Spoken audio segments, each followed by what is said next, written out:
Apakah wacana Undang-Undang KPK dikembalikan ke versi lama akan dilakukan oleh pemerintahan saat ini? Lalu apa saja poin yang perlu diperhatikan jika Undang-Undang KPK perlu direvisi kembali? Saat ini sudah bergabung bersama kami mantan Ketua KPK Abraham Samad dan juga Wakil Ketua Badan Legislasi DPR RI Ahmad Doli Kurnia. Selamat malam Bapak-Bapak. Malam. Assalamualaikum warahmatullahi wabarakatuh. Waalaikumsalam warahmatullahi wabarakatuh. Saya ke Bung Samad dulu. Bapak Abraham Samad ini Ketua KPK periode 2011-2015 ya, sosok yang merasakan langsung bagaimana rasanya memimpin KPK saat masih dalam tanda kutip berdarah dingin begitu ya, sebelum katanya dilemahkan oleh aturan yang baru. Nah, Bang Abraham, apakah ini kabar baik yang Anda terima ketika mantan Presiden Joko Widodo atau Presiden ke-7 Republik Indonesia Joko Widodo mengamini apa yang Anda inginkan? Apa itu merupakan kabar baik atau sekedar janji manis? Karena sekarang sebenarnya sudah kehilangan momentum, Bung Abraham. Iya, sebenarnya begini ya. Saya ingin katakan begini bahwa ketika Undang-Undang KPK direvisi tahun 2019, itu berarti kita sudah mengingkari United Nations Convention Against Corruption yang kita sudah ratifikasi. Ya, padahal sesungguhnya ketika sebuah konvensi internasional diratifikasi, maka kita harus tunduk dan patuh mengikuti aturan-aturan yang sudah disepakati bersama. Salah satu aturan di dalam United Nations Convention Against Corruption itu menyatakan bahwa lembaga anti korupsi yang ada di dunia seharusnya dia sifatnya independen, kelembagaannya sifatnya independen ya. Jadi dia tidak boleh berada di bawah eksekutif, yudikatif dan legislatif. Oleh karena itu menurut saya ketika lahir Undang-Undang 2019 yang meletakkan lembaga KPK di bawah rumpun eksekutif, itu berarti kita sudah menyalahi atau tidak mengikuti lagi apa yang dimandatkan oleh UNCIC, padahal kita sudah ratifikasi. Kira-kira seperti itu. Oleh karena itu menurut saya, walaupun sebenarnya di dalam undang-undang yang baru KPK dijelaskan di salah satu pasalnya bahwa mengenai tupoksi ya, tugas penegakan hukumnya itu tetap independen. Tapi kalau kita merujuk di UNCIC, tunggu. Ya. Kalau kita merujuk di UNCIC supaya lengkap nih ya. Kalau aku silakan Bung. Sampaikan sepotong-sepotong nanti masyarakat tidak teredukasi. Oleh karena itu kalau kita walaupun dalam tugas tupoksinya kita menyatakan dia independen, tapi kalau kelembagaannya itu sifatnya tidak independen, dia berada di bawah salah satu rumpun, dalam hal ini rumpun eksekutif, itu menjadi masalah. Kenapa menurut saya menjadi masalah? Kita bisa lihat ya, ketika lembaga itu diletakkan di bawah rumpun eksekutif, maka aturan turunannya ketika itu mensyaratkan seluruh pegawai KPK itu haruslah menjadi ASN, aparatur sipil negara. Oleh karena itu pada saat itu karena ada aturan seperti itu, maka lewat komisioner KPK pada saat itu yang bernama Firly Bahuri dan kawan-kawan melakukanlah apa yang kita kenal selama ini, tes wawasan kebangsaan yang dilakukan ya. Kenapa tes wawasan kebangsaan itu dilakukan pada saat itu? Karena salah satu syarat ya yang dibuat, salah satu syarat untuk menjadikan pegawai-pegawai KPK yang tadinya berstatus pegawai independen, bukan pegawai negeri sipil, harus menjadi pegawai negeri sipil. Maka dilakukanlah tes wawasan kebangsaan. Tapi yang menjadi ironis kalau kita lihat, tes wawasan kebangsaan yang dilakukan Firly dan kawan-kawan itu adalah tes wawasan kebangsaan yang sifatnya abal-abal. Kenapa saya katakan sifatnya abal-abal? Setelah melihat pertanyaan-pertanyaan di dalam tes wawasan kebangsaan itu sama sekali tidak mencoba menggali tentang wawasan kebangsaan seseorang atau tentang nasionalisme seseorang. Tapi justru banyak pertanyaan-pertanyaan yang rada-rada aneh yang lebih kepada menggali tentang pribadi-pribadi seseorang. Sehingga saya melihat tes itu sebenarnya hanya dilakukan untuk menyingkirkan orang-orang yang selama ini punya integritas di KPK. Dan apa yang terjadi? Betul dugaan kita bahwa setelah tes wawasan kebangsaan yang dilakukan, maka ada 57 orang pegawai KPK itu disingkirkan. Kenapa disingkirkan? Karena dinyatakan tidak lulus tes wawasan kebangsaan. Padahal saya paham betul ke-57 orang itu adalah orang-orang yang berprestasi waktu saya masih duduk menjadi pimpinan KPK, dan orang-orang yang punya wawasan kebangsaan yang luar biasa. Salah satu contohnya misalnya ya, saya kasih contoh, bahwa di antara 57 orang itu ada sebagian besar dari Polri. Bahkan mereka adalah lulusan Akpol, ada lulusan terbaik dan lain sebagainya, misalnya Novel dan lain sebagainya, ada beberapa orang.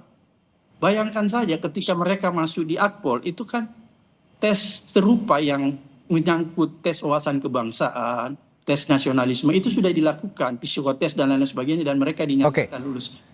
Kok kali ini ketika dilakukan tes ulang, dinyatakan nggak lulus. Jadi salah satu contoh, sehingga saya melihat bahwa tes wawasan kebangsaan yang dilakukan pada saat itu sebenarnya tes akal-akalan hanya untuk menyingkirkan 57 orang yang selama ini menurut kacamata saya, karena saya pernah memimpin di sana, mereka ini adalah orang-orang yang tangguh, orang-orang yang tidak berkompromi, dan orang-orang yang betul-betul mandiri dan independen dalam sikap. Kira-kira seperti itu. Oleh karena itulah kemarin pada saat saya berjumpa dengan Presiden Prabowo, saya menyampaikan hal ini, bahwa kalau kita ingin mengembalikan marwah kelembagaan KPK, maka kita harus kembali ke undang-undang lama. Karena salah satu yang memperburuk IPK kita, indeks persepsi korupsi kita ini kan terjun bebas. Dari 37 menjadi 34. Itu salah satu bukti bahwa ada masalah sebenarnya. Oleh karena itu, kalau kita ingin mengembalikan pemberantasan korupsi seperti dulu, ya, punya semangat dan punya hasil, bisa memperbaiki indeks persepsi korupsi kita, salah satunya memperbaiki kelembagaan KPK. Salah satunya, bukan satu-satunya. Kira-kira seperti itu. Nah, salah satu indikator yang Anda sebutkan tadi juga akan dibicarakan tentu saja nanti di DPR. Apakah diamini oleh DPR? Kita malam hari ini juga ada balik dari DPR, Bung Ahmad Doli Kurnia. Bung Doli, kalau apa yang Anda simak dari Bung Abraham Samad tadi, bahwa banyak sekali korban yang muncul, ya, dalam tanda kutip korban ya, yang muncul dari undang-undang revisi undang-undang KPK yang baru ini. Nah, sehingga diminta dikembalikan ke yang lama untuk menjaga marwah KPK. Mantan Presiden Jokowi juga sudah mengatakan ini juga sudah memberi lampu hijau gitu ya. Apa DPR punya nyali untuk bergerak cepat kira-kira untuk kembali mengembalikan undang-undang KPK ke versi yang lama? Iya, saya kira pemerintah itu ada bagian komunikasi semua ya, seluruh Bank Indonesia. Nah, apalagi sama-sama tahu di dalam kepemimpinan Presiden Prabowo ini, isu kerugian transaksi ini sudah berkali baik ya, pada sebelum sebagai presiden, terus kemudian pada sudah presiden kan. Bung Doli, mohon maaf, suara Anda terputus-putus, sepertinya sambungannya kurang baik. Ya, Bung Doli. Halo, tes. Ya, masih terputus-putus. Mungkin ya sambungan sepertinya menyambung dengan sambungan koneksi WiFi mungkin ya, karena WiFi-nya masih belum optimal. Nah, oke, baik, silakan dilanjutkan. Bung Doli. Halo. Iya, saya kira isu transaksi adalah bagian dari semua ya, komitmen ya, untuk mengurangi korupsi. Nah, dan kita sama-sama mengetahui, apalagi periode ini sudah berkali pada sebagai presiden itu berkali sampaikan, kemudian sudah jadi presiden pemilu nanti diselesaikan. Apalagi jadi presiden itu banyak teman belum sampai kita sama-sama mengadopsi. Nah, untuk itu semua saya kira memang kita membutuhkan ekosistem yang betul-betul mendukung tentang baik kita semua seperti itu.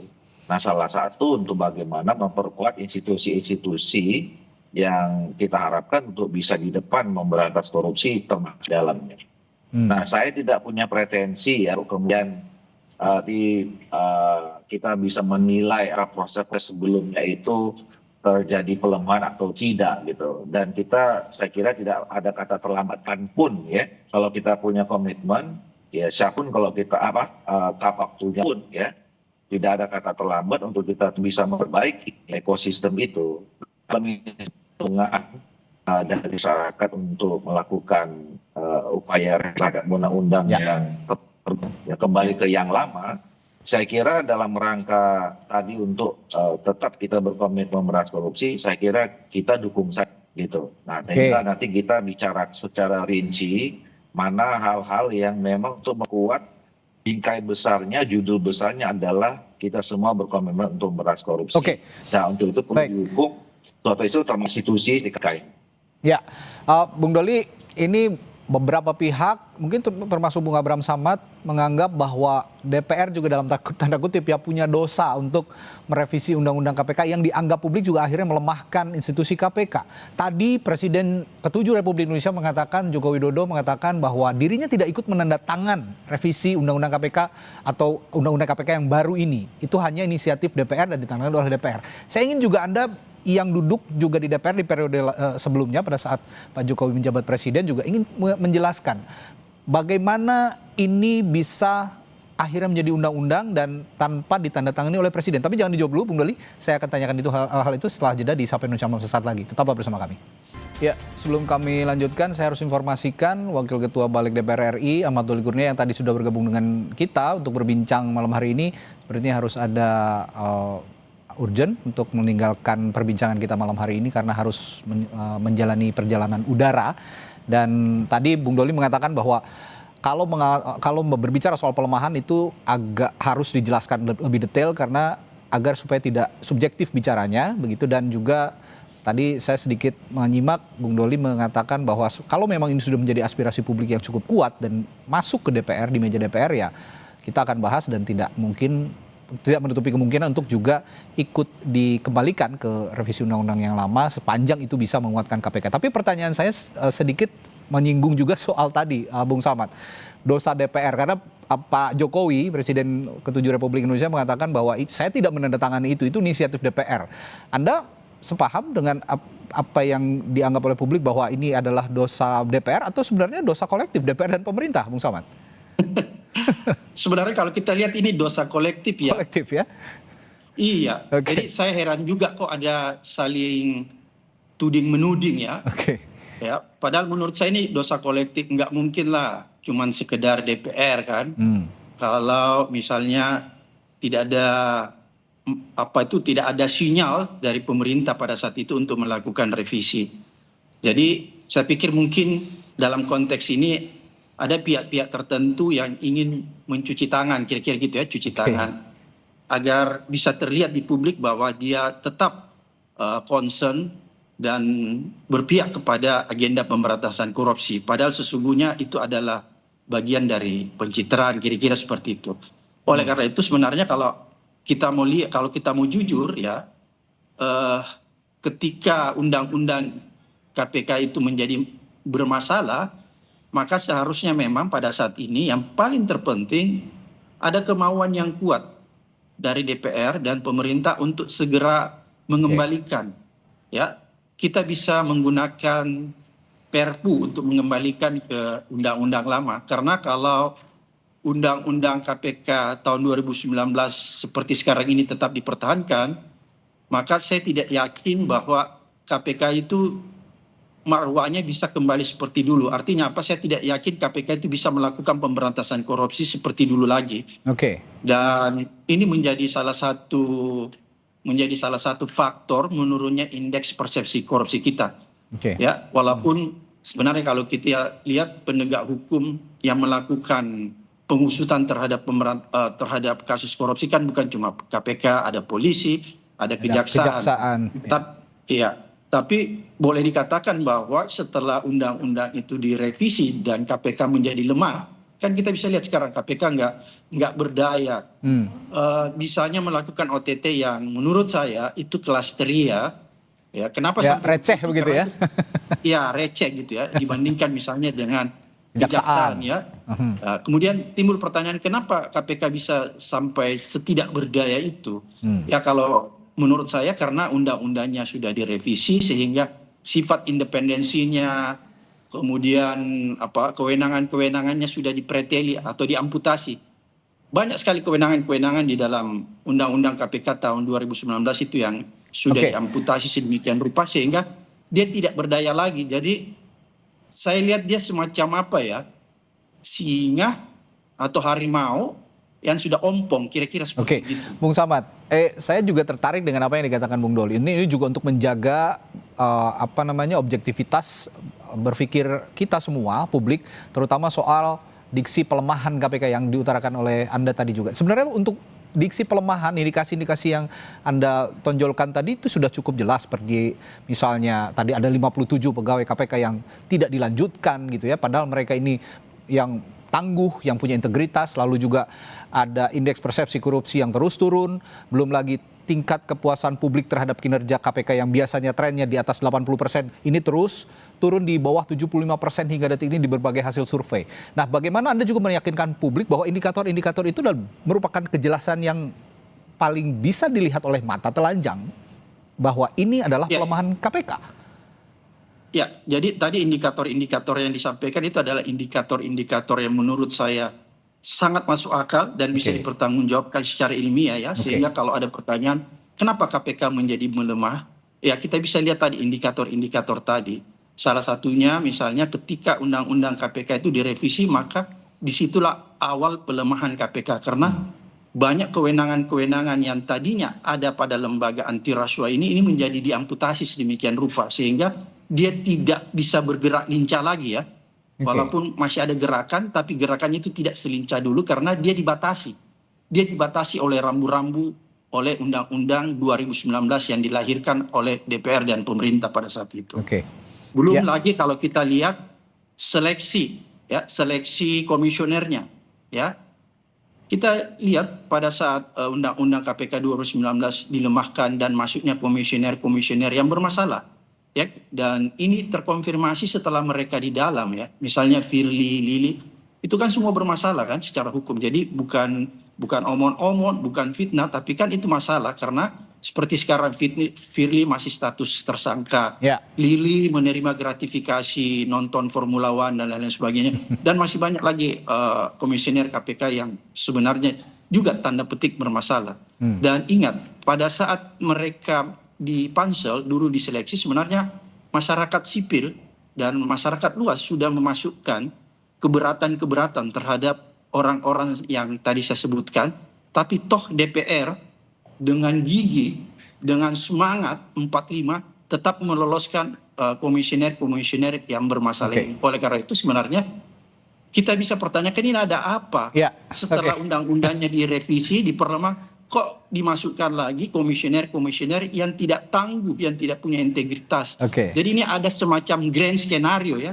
skenario yang sangat komprehensif untuk melemahkan KPK. Kenapa saya bilang komprehensif? Karena undang-undangnya sudah dilemahkan, terus dimasukkan lagi komisioner-komisioner yang bermasalah. Oleh karena itu lengkaplah sudah pelemahan itu. Ya, indikator-indikator yang cukup jelas sebetulnya ya, yang bisa dilihat oleh publik. Anda sudah melempar bola panas dan bola panas itu sudah diamini oleh mantan presiden kita, Presiden ke-7 Republik Indonesia Joko Widodo, meskipun katanya tidak menandatangani, dan bola panas itu sudah dilempar ke DPR sekarang. Nah, kita lihat nanti DPR mengolah itu menjadi strategi atau ditendang ke gawang lawan bola panasnya. Terima kasih Bung Abraham Samad. Saya masih tidak terlalu yakin, Mas. Saya masih tidak. Kenapa nggak yakinnya? Singkat saja Bung Samad. Ya, saya tidak terlalu yakin bahwa apakah DPR dan DPR sekarang itu mau segera mengembalikan undang-undang KPK yang lama. Karena melihat konfigurasi politik dan tensi politik yang sangat fluktuatif, sehingga saya belum terlalu yakin, walaupun saya tetap berdoa agar supaya orang-orang di Senayan itu diberikan hidayah. Diberikan hidayah sehingga mau mengembalikan undang-undang KPK seperti dulu. Saya ingat betul bahwa undang-undang KPK yang direvisi dulu hanya dalam waktu 2 minggu, singkat saja sudah direvisi. Seharusnya ya kalau ada aspirasi dari publik, termasuk dari Anda tadi untuk mengembalikan marwah KPK, ya bisa cepat juga dibahas di DPR untuk segera disikapi gitu. Baik, terima kasih Bung Abraham Samad, mantan Ketua KPK, telah berbagi perspektifnya di Sapa Indonesia Malam hari ini. Sampai jumpa lagi. Selamat malam.